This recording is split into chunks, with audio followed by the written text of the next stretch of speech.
बहुत बढ़िया महसूस हो रहा है।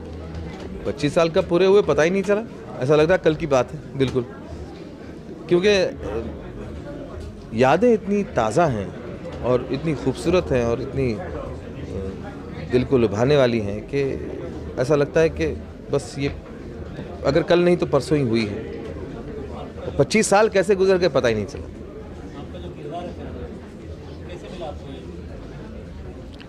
अब ये कैसे मिला ये तो मेरे ख्याल से रमेश जी ज़्यादा अच्छी तरह कह सकेंगे या बता सकेंगे। मैं ये कहूँगा कि मुझे मिला, और जब मिला तो मुझे बहुत खुशी हुई, क्योंकि हालांकि ये एक एडोलेसेंट पर्सन का रोल था, जो एक किशोर अवस्था में जो होते हैं उन, क्योंकि उसकी डेथ पर पूरे गांव को जो सदमा पहुंचता है वो पहुंचना बहुत ज़रूरी था। इस वजह से शायद इसकी उस किरदार की ये उम्र होनी बहुत ज़रूरी थी। और मैंने बहुत खुशी पाई, बहुत कुछ सीखना नसीब हुआ रमेश जी से।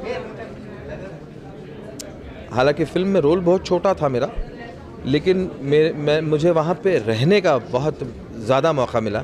मतलब एक शेड्यूल में जब मैं 2 या 3 दिन के लिए मेरी ज़रूरत होती थी, तब मैं 15-15 दिन वहाँ रुकता था।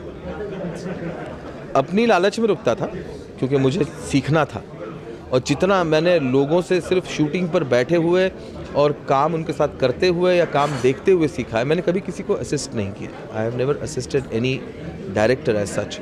लेकिन मैं समझता हूँ कि असिस्ट करने से ज़्यादा फ़ायदा होता है जब आप किसी अच्छे डायरेक्टर के साथ में काम करते हो, या फिर उनके साथ कहीं नीचे पीछे बैठ के आप देखते हो कि वो क्या कर रहे हैं क्या नहीं, और थोड़ा सा ग्रास्प करने की कोशिश करते हो, तो उसमें बहुत कुछ हासिल हो जाता है, जो मुझे रमेश जी से हासिल हुआ। और उन्होंने ही मुझे परमिशन दी थी कि जब शेड्यूल में 2 या 3 दिन का काम ख़त्म होने के बाद मैं रुकना चाहूँ तो मुझे वो रुकने देते थे। शायद पता था उनको कि ये कुछ सीखने की कोशिश कर रहा है। और मेरा ताल्लुक़ सिप्पी फिल्म से सिर्फ शोले से नहीं है, बल्कि उससे भी पहले से है। फिल्म ब्रह्मचारी में मैंने उन 12 बच्चों में से एक बच्चे का काम किया था, और तब से मैं सिप्पी फिल्म से जुड़ा हुआ हूँ। और रमेश जी उस वक्त प्रोडक्शन कंट्रोलर थे ब्रह्मचारी के। रमेश जी से भी मैं उस वक्त से उनसे नज़दीक था। और शोले में तो एक हिस्ट्री ही बनी, जो शोले बनी वो सिर्फ एक फ़िल्म नहीं बनी, एक इतिहास बना। और उसी की वजह से आज हम 25 साल बाद भी यहाँ मौजूद हैं और सब खुशियाँ मना रहे हैं। और ये भी है कि शोले का एक और हिस्सा या उसका सीक्वल या उसी तरह की एक बड़ी फिल्म कुछ यंगस्टर्स जो सिप्पी फैमिली से ताल्लुक़ रखते हैं वो बनाने की कोशिश कर रहे हैं।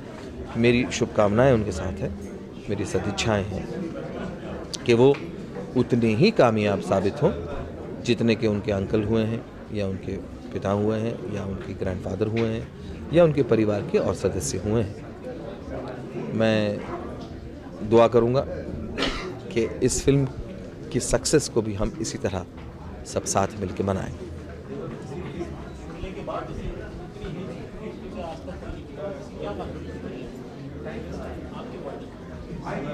ये बहुत अच्छा पूछा आपने, आपके पॉइंट ऑफ व्यू से, बिकॉज ऐसी कोई तो बात होगी जो इस शोले को दूसरी फिल्मों से जुदा करती है या अलग रखती है। शोले एक कंप्लीट फिल्म है जिसमें 9 रस में से हर एक रस प्राप्त हो सकता है।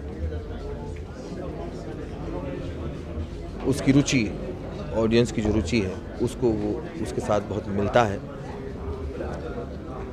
और सर्वगुण संपन्न अगर कोई फिल्म आज तक भारत में बनी है तो मैं समझता हूँ वो है शोले। इसी वजह से शोले शोले है और शोले शोले रहेगी।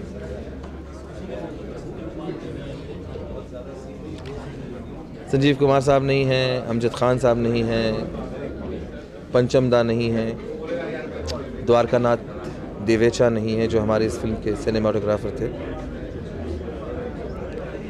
लेकिन वो फिज़िकली हमारे साथ नहीं है। जिस तरह शोले किसी थिएटर में लगी नहीं है फ़िलहाल, आज की तारीख़ में किसी सिनेमा हॉल में शोले लगी नहीं है, लेकिन इसका मतलब ये नहीं है कि हम कह सकें कि शोले नहीं है। शोले है, और शोले है तभी तो हम ये सेलिब्रेट कर रहे हैं, ये सेलिब्रेशन में शामिल है।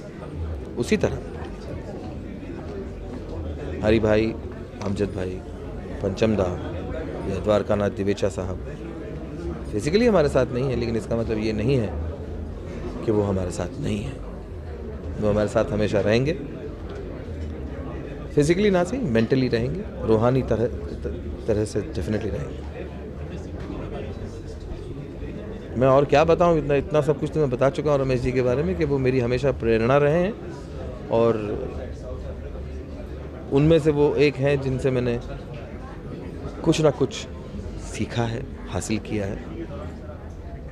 हो सकता है कि उनको पता भी ना हो कि मैंने कुछ चीज़ें सीख ली उनसे, लेकिन सीखा ज़रूर। एक डिसिप्लिन सीखा, जिस तरह से वो आर्टिस्टों को सीन समझाते हैं, जिस तरह से वो एग्जीक्यूट करते हैं, जिस तरह से वो प्रेजेंट करते हैं, वो बहुत काबिल दाद चीज़ है।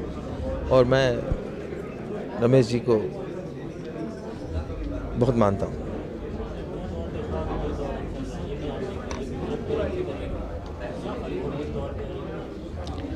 पच्चीस साल, जिस तरह से हर 5 किलोमीटर में डायलेक्ट बदलता है, वैसे हर 5 साल में तरीक़ा बदलता है, और जो बदलना चाहिए, वक्त के साथ इंसान को चलना चाहिए।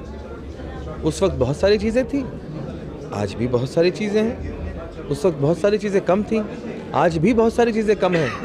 उस वक्त बहुत सारी चीज़ें ज़्यादा थी, आज भी बहुत सारी चीज़ें ज़्यादा हैं। सिर्फ साल बदलते हैं।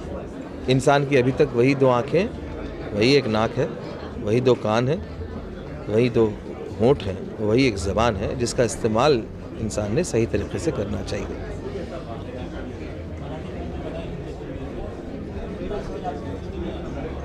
जी, आजकल मैं व्यस्त हूँ हमारी टीवी सीरियल्स, टीवी मीडिया में, जो हमारी एंटरटेनमेंट जगत का फ्यूचर है, भविष्य है। मैं एक साथ 2 हाथों से तो खा नहीं सकता, मैं एक ही हाथ से खाना खाता हूँ। तो मैं जब एक हाथ से खाना, एक डिश पूरी करता हूँ, तो मैं दूसरी डिश पे जाता हूँ। मैंने हमेशा अलग अलग चीज़ें करने की कोशिश की है ज़िंदगी में, अलग अलग चीज़ों को सीखने की कोशिश की है। पिछले 38 सालों से मैं इस मीडिया में काम कर रहा हूँ, वो भी अलग अलग फील्ड में मैंने काम किया है। एक बाल कलाकार, एक अभिनेता, एक निर्देशक, एक निर्माता, एक गायक, एक वितरक, फिर एक टेलीविज़न निर्देशक, फिर टेलीविज़न निर्माता, फिर टेलीविज़न अभिनेता, फिर टेलीविज़न एंकर, फिर टेलीविज़न सिंगर, फिर लेखक। ऐसी अलग अलग चीज़ें कोशिश मैंने की हैं, और मैं हमेशा ज़िंदगी में कुछ ना कुछ अलग अलग करने की कोशिश करूँगा। लेकिन कुछ नई चीज़ जब मैं करने का प्रयास करता हूँ, तो ऐसा नहीं है कि मैं पिछली चीज़ को छोड़ देता हूँ। क्योंकि जब आप बीए से एमए करते हैं, तब आप ये नहीं कह सकते कि अब मैं बीए नहीं हूँ, अब मैं एमए हूँ, ऐसा नहीं कह सकते। आप अलग अलग सीढ़ियाँ चढ़ते जाते हैं, या फिर सीढ़ियाँ चढ़ने का प्रयास करते हैं। कुछ सीढ़ियाँ ऐसी होती हैं जो आपको प्राप्त होती हैं, कुछ सीढ़ियाँ ऐसी होती हैं जो आपको नहीं प्राप्त होती, उनको जंप करके आगे जाना पड़ता है और ऊपर जाना पड़ता है। उसी का प्रयास हर कलाकार को करना चाहिए, और मेरा भी यही प्रयास है।